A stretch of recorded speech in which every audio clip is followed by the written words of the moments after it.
As a break from standard media propaganda, think of my interruption as akin to that of a substitute teacher in school. Relax, sit back, and get ready to be slack as you do word searches and watch The Daniel Nantal Show.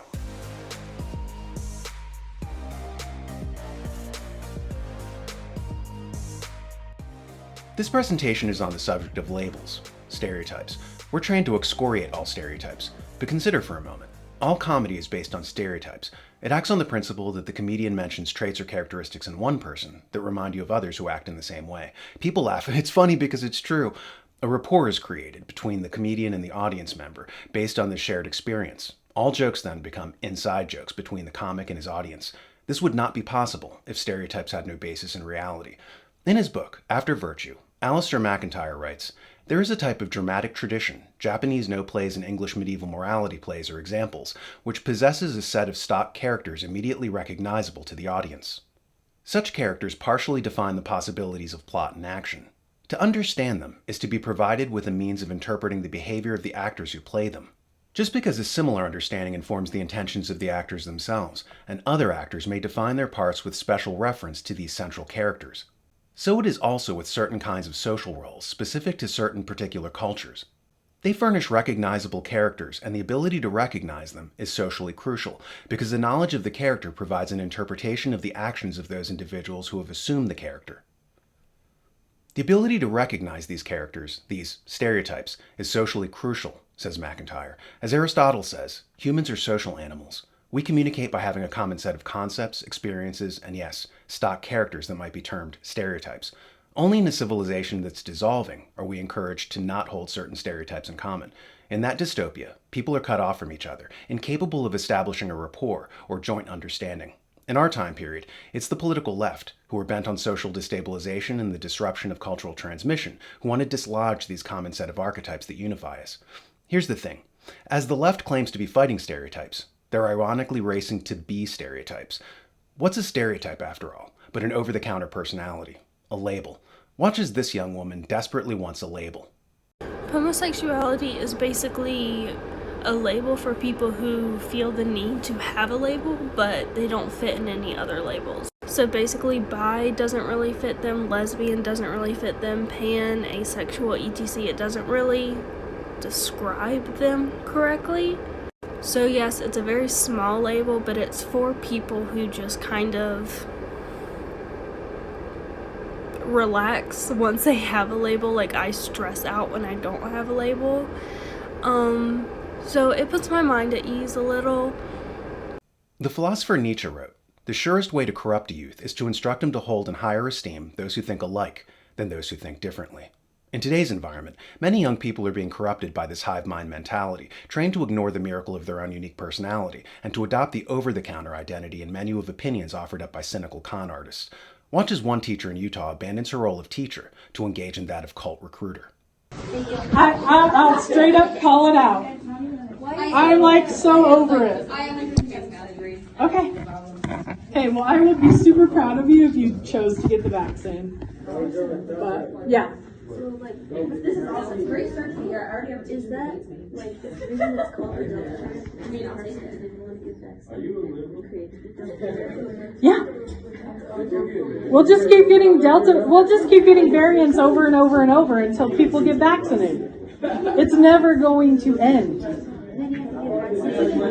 Exactly. It could end in 5 seconds if people would get vaccinated. Yes. I hate Donald Trump. I'm going to say it. I don't care what y'all think. Trump sucks. He's a sexual predator. He's a literal moron. Go tattle on me to the freaking admin. They don't give a crap. No, he is not. What are you talking about? Turn off the Fox News. Do your parents listen to Fox News? So what? This is my classroom, and if you guys are going to put me at risk, you're going to hear about it. Because I have to be here. I don't have to be happy about the fact that there's kids coming in here with their variants that could possibly get me or my family sick. That's rude. And I'm not going to pretend like it's not. So don't ask me You have to. all the right to. That's damn right.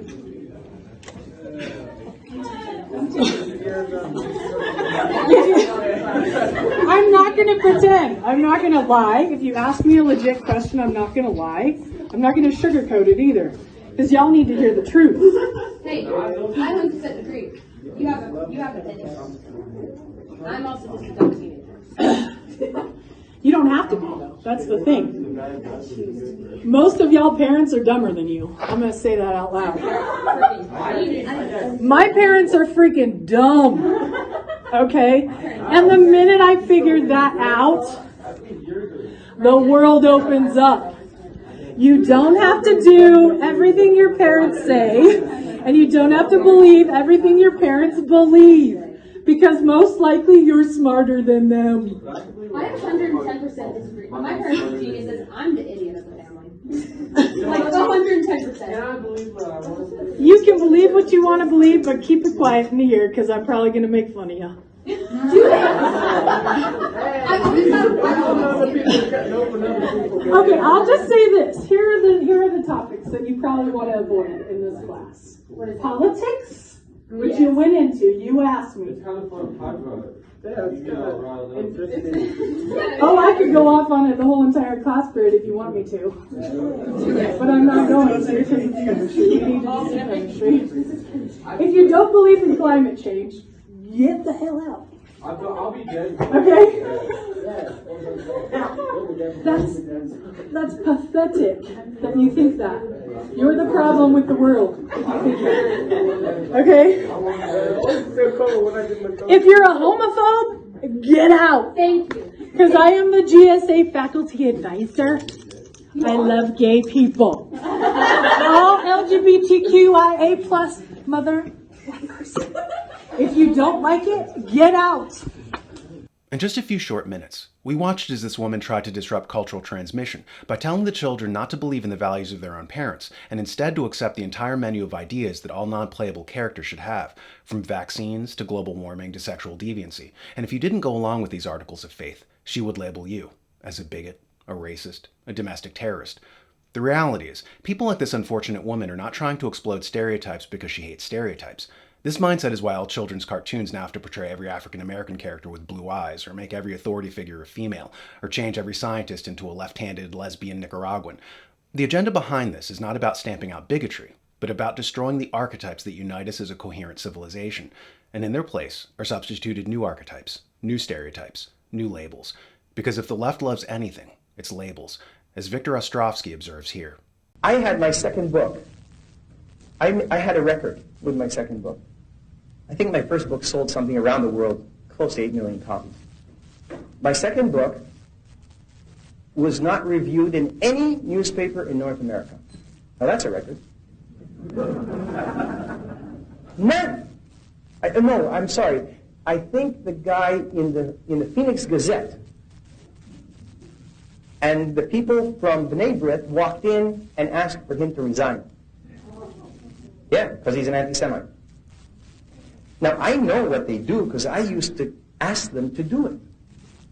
I mean, when I was in the Mossad and we had a guy that gave us problems in the U.S., and he was speaking out, and he was talking like Pete talked once and said, Israel is bombing Lebanon with cluster bombs. We say, hey, who's that guy? You know? Pete Makaki, we used to call him.